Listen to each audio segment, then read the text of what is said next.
going into analyze menu and something, this is equivalent to that. Analysis property contains everything. जो कुछ भी करना है एनालिसिस प्रॉपर्टी में, SPSS का एनालाइज मेनू और अमोस का B8 one and the same thing. तो जब आप इस पे क्लिक करते हैं, so analysis properties will open. There are the several things, estimation, numerical, bias, output, etc. so on. हमें कौन से यूज करने हैं? सबसे पहले by default discrepancy it says maximum likelihood. Are you able to see this? Maximum likelihood. This one is the default algorithm. This is the default algorithm. If you know something more about it, so you can use generalized least square, unweighted, scale and others.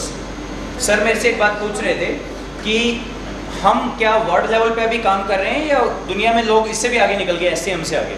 SCM से दुनिया बहुत आगे जा चुकी है. Regression से दुनिया बहुत आगे जा चुकी है.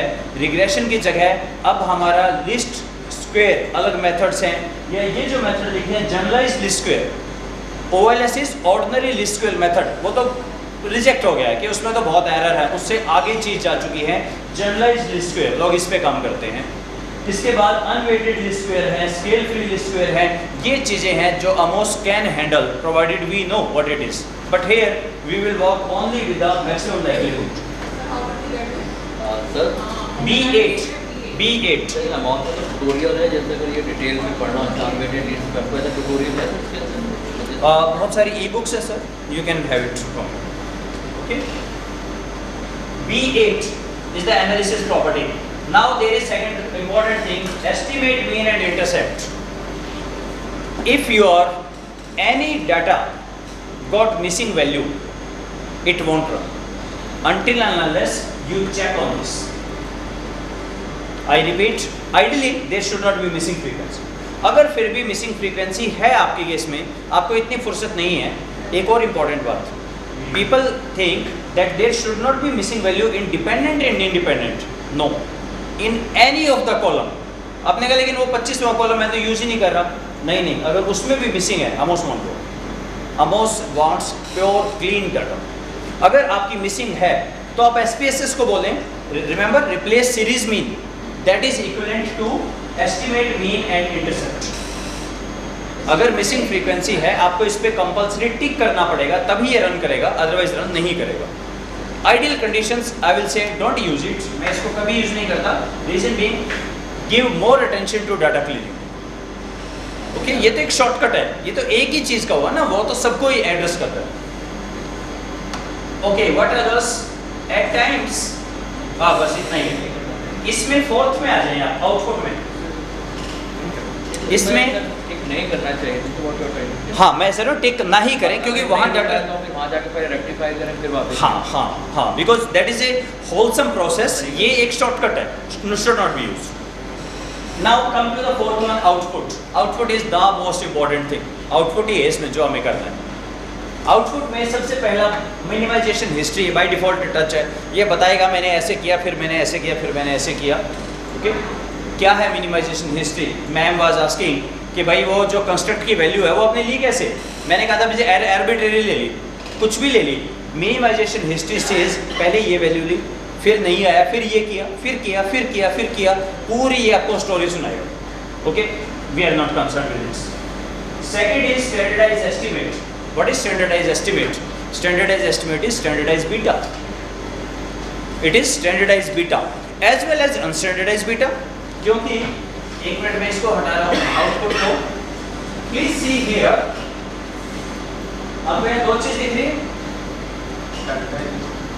स्टैंडर्ड मैंने एनालिसिस प्रॉपर्टी हटा दिया. हटाने के बाद क्या आपको यहाँ दो चीज दिख रही है? जब आपका आउटपुट रन हो जाएगा उसकी पहचान क्या है? आपको कैसे पता मेरा काम ठीक है या नहीं? ऊपर देखिए आपको एक ब्लू दिख रहा है, एनालिसिस के नीचे एक और भी है. क्या कलर है इसका? रेड दिख रहा है, लेकिन अभी एक्टिवेटेड नहीं है.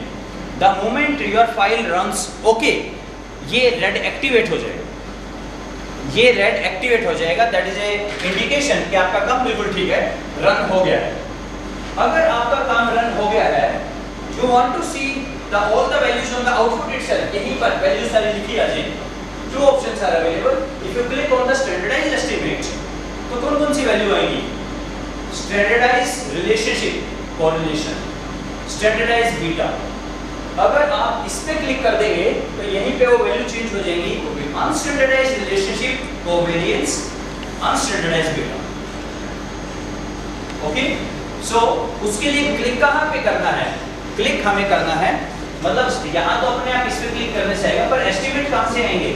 B8 आउटपुट स्टैंडर्डाइज एस्टिमेट, इससे दोनों आ जाएंगे, स्टैंडर्डाइज एंड अनस्टैंडर्डाइज दोनों आ जाएंगे। Third, you know what is that? B8 में आउटपुट में जाइए, second standardise estimate, left hand side second रहेगा, उसे रहने दें। What is the third one? Sorry, हमेशा क्लिक करना है, हमेशा क्लिक करना है। थर्ड वन पहचानते हैं? थर्ड वन को स्क्वेयर्ड मल्टीपल कोरिलेशन, क्या होता है ये? Are square. कहाँ यूज करेंगे? सिर्फ और सिर्फ पाथ एनालिसिस में या SCM में, CFA में नहीं यूज करेंगे। CFA में R square doesn't make any sense. R square कहाँ होता है? आर स्क्वेयर तो जहाँ डिपेंडेंट इंडिपेंडेंट रिलेशनशिप हो, पाथ एनालिसिस या SCM वहीं होता है, अदरवाइज नहीं होगा। तो इसको सिर्फ हम SCM में पाथ एनालिसिस में करेंगे, CFA में नहीं करेंगे। Sample movement, implied movement, others we won't use. There is one inbuilt procedure of improving your model, जो मैंने आपको बताया कि कुछ CFI GFI वैल्यू आती है आपकी, का स्क्वायर तो बायस्ड है, क्या उन वैल्यूज को हम इम्प्रूव कर सकते हैं? क्या कोई प्रोविजन है? Yes, there is a provision. Left hand side last it says modification indices. Modification indices means you can still improve your models, the things which are not highlighted directly वो यहाँ से highlight हो जाएगी। ये क्या है? Theory में आपको कल बताऊंगा इसे। सर इसके बीच में जितना था हमको नहीं करना, उन सब के अपने अपने मीनिंग है। जो राइट हैंड साइड है इसमें हम एक ये यूज कर सकते हैं, test of normality and outliers. Test of normality and outliers जो आपको ये बता देगा भाई वो रिस्पोंडेंट नंबर आउटलायर है, वो आपके रिजल्ट को खराब कर रहा है, but we have already check that in the data cleaning process. वो हमारा प्रोसेस इससे ज़्यादा बेहतर है, तो इसको छोड़ दें। Minimisation history, indirect effect, this one is used while checking the mediation effect। वो कुछ होता है तीसरे दिन, संडे को करेंगे, तब टिक करेंगे। अगर मीडिएशन इफेक्ट कुछ होता है, आप लिख लो अभी, जब मीडिएशन इफेक्ट हम यूज करेंगे तब हम डायरेक्ट इंडायरेक्ट और टोटल इफेक्ट पे क्लिक करते हैं, तीसरे दिन करेंगे, संडे को आज नहीं, ठीक है टाइम उसका। और जब हम मॉडरेशन की बात करते हैं तो क्रिटिकल रेशियो फॉर डिफरेंस पे काम करते हैं। जब हम मीडिएशन इफेक्ट यूज करते हैं तो डायरेक्ट इनडायरेक्ट टोटल पे काम करते हैं। जब हम मॉडरेशन पे काम करते हैं, कुछ होता है मॉडरेशन, तब हम क्रिटिकल रेशियो फॉर डिफरेंसेस पे काम करते हैं। इसका मतलब ये हुआ कि राइट हैंड साइड वाला जो मेनू है वो तो आमोस की हायर एप्लीकेशंस के लिए, मीडिएशन मॉडरेशन के लिए। CFA के लिए हमें यूज करना है सिर्फ पहला, दूसरा और आखिरी। पहला तो बाय डिफॉल्ट टिक है, दूसरा स्टैंडर्डाइज एस्टिमेट और आखिरी मॉडिफिकेशन इंडिसेस। और अगर हमें यूज करना है SCM में मॉडिफिकेशन इंडिसेस का कोई सीन नहीं है, उसमें पहले 3। SCM में पाथ एनालिसिस में पहले 3, CFA में पहला, दूसरा और आखिरी मॉडिफिकेशन CFA में। और हायर के अंदर राइट हैंड साइड वाली चीजें मीडिएशन मॉडरेशन के अंदर, ठीक है। SCM में पहला, दूसरा, आखिरी। आखिरी का क्या नंबर है? 8वां, 1 to 8 CFA के अंदर। पाथ एनालिसिस या SCM में 1 to 3। मीडिएशन मॉडरेशन के लिए राइट हैंड वाले। चलो इसको भी बंद करें अभी के लिए, और नो बंद करें, आगे चलें। इसमें एक और था, बूटस्ट्रैपिंग मीडिएशन के अंदर यूज होता है। बूटस्ट्रैपिंग जो नेक्स्ट आउटपुट से अगला, बूटस्ट्रैपिंग वो यूज होता है हमारा मीडिएशन के अंदर। बाद में बात करेंगे क्या होता है। Okay, let's come back to the second one, numerical. AMOS आपको कई तरह के एरर्स देगा और you must be very comfortable with all sort of errors. काम करेंगे एरर आएंगे, काम करेंगे एरर आएंगे, हम उन एरर से दोस्ती कर लेंगे, अच्छा ये इस वजह से आ रहा है। एक एरर आपका ये आता है आमोस रन ही नहीं होता, वो बोलता है कि आपका वेरिएंस नेगेटिव आ रहे हैं, सिग्मा स्क्वायर नेगेटिव आ रहा है। सिग्मा स्क्वायर नेगेटिव कैसे आ सकता है? किसी भी चीज़ का स्क्वायर करोगे पॉजिटिव आएगा, वो बोलेगा नहीं जी मेरा तो नेगेटिव आ रहा है। उसको दूर करने के लिए न्यूमेरिकल के अंदर है allow non positive definite sample for variance matrices. Allow non positive, इसका मतलब अगर आप इस पे उतराए ना कि मुझे कोई मतलब नहीं, मुझे रन करना ही करना है, कुछ भी हो जाए मैं नहीं मानूंगा, तो इस पे टिक कर दो, रन जरूर होगा आपको, but that not a very correct method. हम और मेथड्स पे करेंगे। सर ये सब कब के करना है? इस पे जब क्लिक करना है जब आपका एरर आए कि वेरिएंस नेगेटिव आ रहा है, तब टिक करना है, एक एरर है। ओके, CFA का एक रूल आप लिख लीजिए, हम कल सुबह करेंगे वैसे CFA, फिर भी एक रूल अभी लिख लीजिए। ये तो तय है कि आपका जो सर्कल है that cannot exist on the canvas without any rectangle. Am I correct? My point is none of the circle can exist without any of the rectangle. Yes or no? कम से कम 3 चाहिए उसको। Is that right? उसमें से rule एक है, इसमें से जितने भी एरो बाहर निकलेंगे उनमें से किसी एक पे 1 जरूर होना चाहिए। अगर ये 1 नहीं होगा तब क्या होगा? एक एरर आएगा, अनआइडेंटिफिकेशन प्रॉब्लम।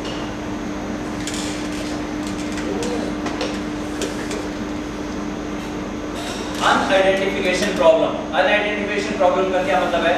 ये बोल रहा है कि अगर मैं नहीं काम कर पाया कहीं एक पे तो 1 हो, इसका मतलब क्या है? ये 1 के रिस्पेक्टिव बाकी सारी वैल्यूज कैलकुलेट करता है। ये सारी वैल्यू जिसको हम रिग्रेशन कोएफिशिएंट बोलेंगे आगे चल के, वो 1 के रिस्पेक्टिव होती है। अगर एक तो दो कि भाई इसको एक मान लिया, इसको मान लिया, उसके रिस्पेक्टिव। Beautiful thing. SEM और CFA don't give you one output, it gives you a basket of outputs. SEM or CFA to be more precise, don't give you one output, it gives you a basket of output. What it means, अगर आप यहाँ 1 करोगे result कुछ और आएगा, यहाँ 1 करोगे कुछ और आ जाएगा, यहाँ करोगे कुछ और रिजल्ट आ जाएगा। And at times mind blowing हो जाता है। 1 इधर किया, सारा मॉडल ठीक, आप 5 दिन लगा लो और रिसोर्स पर्सन किसी और के पास जाओगे और सिर्फ आपका 1 करेगा और सारा ठीक हो जाएगा। आपको ये क्या हुआ? यू मस्ट, जितना आप काम करेंगे आपको समझ आता जाएगा। It gives you a basket.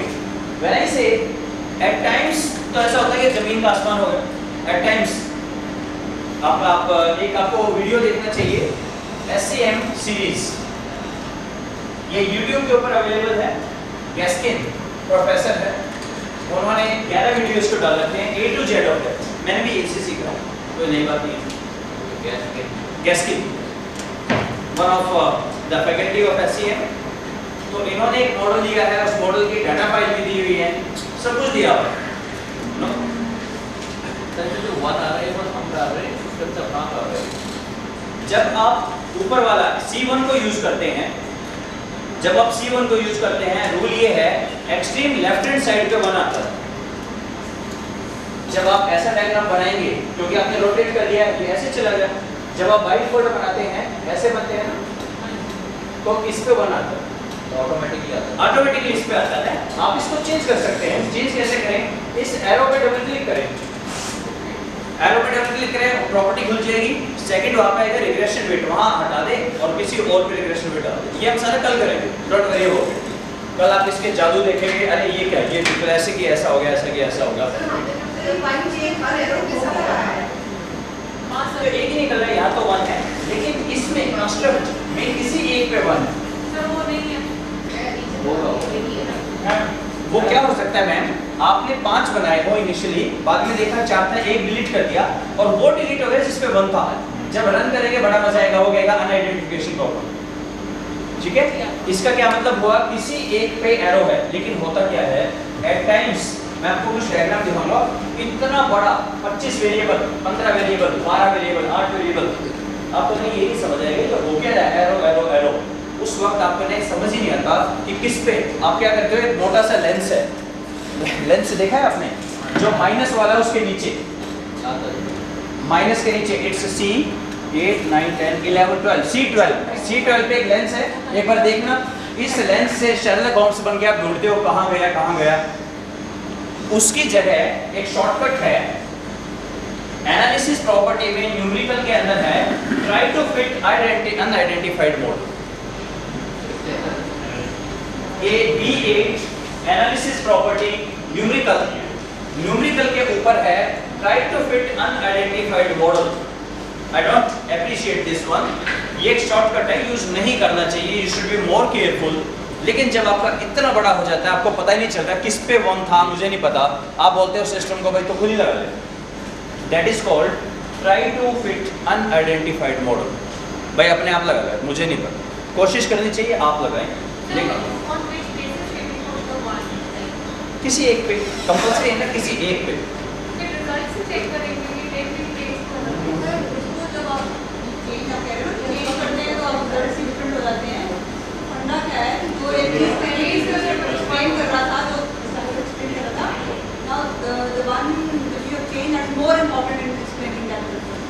देखिए वन का क्या मतलब है, पहले बच्चे के मार्क्स आए, दूसरे के आए, तीसरे के आए, किसके रिस्पेक्टिव में आए?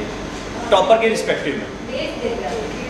Do you know what is meant by the percentage and percentile? What is percentile?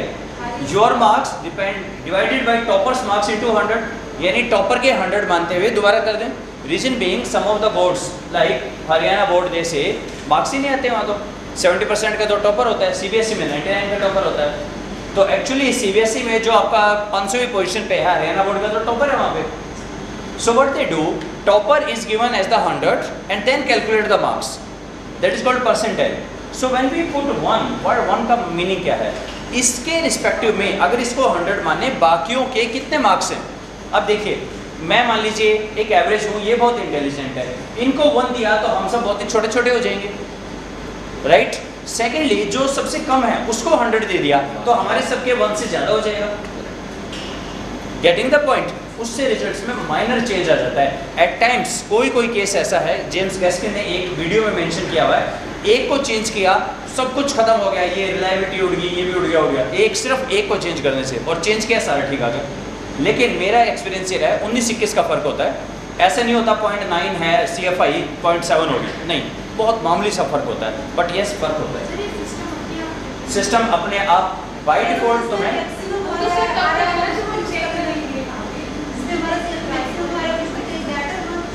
That's what I am saying, CFA और AMOS is somewhat subjective.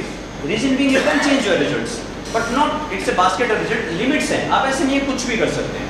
The second thing she is asking कि वो 1 कैसे आता है system में। देखिए जब आप एक नया ये बनाते हैं, यहाँ से आपने एक ड्रॉ किया, सबसे पहले ड्रॉ करते हैं इसी पे 1 लिखा जाएगा, यहाँ 1 दिख रहा है आपको, ये 1 दिख रहा है आपको यहाँ पे, आगे 1 इसका। अब इसके साथ जितने आप नए अटैच करेंगे वो सारे इसके राइट में चलेंगे, राइट हैंड साइड पे अटैच होते हैं, तो एक्सट्रीम लेफ्ट पे हमेशा 1 लिखा आएगा। फिर प्रॉब्लम क्या होती है जब ऐसा है, होता क्या है, मैंने आपको कहा था 5 तो आपने बनाने हैं, 2 तो बनाने हैं 5-5 वाले, और 3 बनाने हैं 4 वाले। तो हम क्या करते हैं, तेज काम करने के लिए हम कई बार ऐसे काम कर देते हैं, 5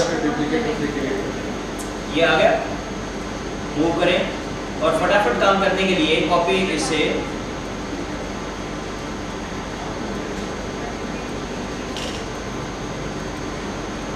अब जो 4 वाले थे उनको डिलीट कर दो, बहुत बढ़िया। अब अगर आप थोड़ा एक बार दोबारा ध्यान से देखें, इसमें चारों में उड़ गया, जो 1 था गलती से वो डिलीट हो गया। जब आप इसको रन करेंगे, रन नहीं होगा, वो प्रॉब्लम लिखी आएगी अनआइडेंटिफाइड प्रॉब्लम। हाँ, तो आप क्या करें, एक बार करने से पहले, एक बार चेक करने से पहले एक बार नजर मार दें कि भाई 1 तो नहीं उड़ गया। अब किसी एक पे 1 लगाना है, कैसे लगाएं? किसी भी इस पे डबल क्लिक करें, ये ऑब्जेक्ट प्रॉपर्टी खुल गई एरो की, ओके। इसमें सेकंड है पैरामीटर और पैरामीटर में रिग्रेशन वेट यहाँ 1 लिख लें, रिग्रेशन वेट यहाँ आ गया 1 ऊपर।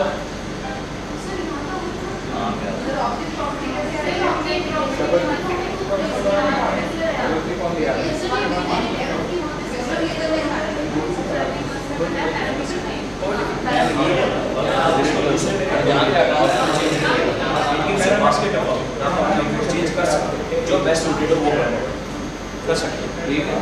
हाँ जी, समझ आया क्या? को यूज कर लें, हाथ का निशाना, उससे अपना एरो सेलेक्ट कर लें। सिलेक्ट हो गया। सिलेक्ट होने के बाद वहाँ पर राइट क्लिक करें और ऑब्जेक्ट प्रॉपर्टीज खोल सकते हैं। अगर आप डबल क्लिक करके खोलें तो भी वही खुलेगा। अगर आपको लग रहा है नहीं हो रहा मेरा डबल क्लिक, A4 से सिलेक्ट कर लें, राइट क्लिक करके ऑब्जेक्ट प्रॉपर्टीज में जाएं। ऑब्जेक्ट प्रॉपर्टी पे इस चीज़ को क्या बोलते हैं, ये जो ऊपर लिखा है text, parameter, colour, format, visibility, computer language में इसको क्या बोलते हैं, क्या है ये अलग अलग? मेनू तो है नहीं, कंप्यूटर की लैंग्वेज में इसको टैब बोला जाता है, TAB, tabs. First tab, second tab, third tab, fourth tab, right? आपको कौन से टैब में जाना है? दूसरे टैब में, या पहले में है, देखो पैरामीटर टैब के अंदर है। अगर आप कहीं पे भी और हो, पैरामीटर पे आ जाओ, पैरामीटर में है रिग्रेशन वेट 1 कर दीजिए। अमोस में ओके कैंसिल कुछ नहीं होता, अमोस में ओके कैंसिल नहीं होता, 1 किया और ऊपर से क्रॉस कर दिया, ओके ओके कुछ नहीं है, ये 1 लिखा है automatically. Is that okay?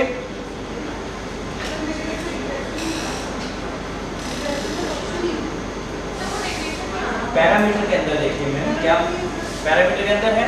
Okay, चलो इसका मतलब हमने जो सिलेक्ट किया है कुछ और से जितने भी एरो निकलेंगे उनमें से किसी एक पे 1 होना कंपल्सरी है।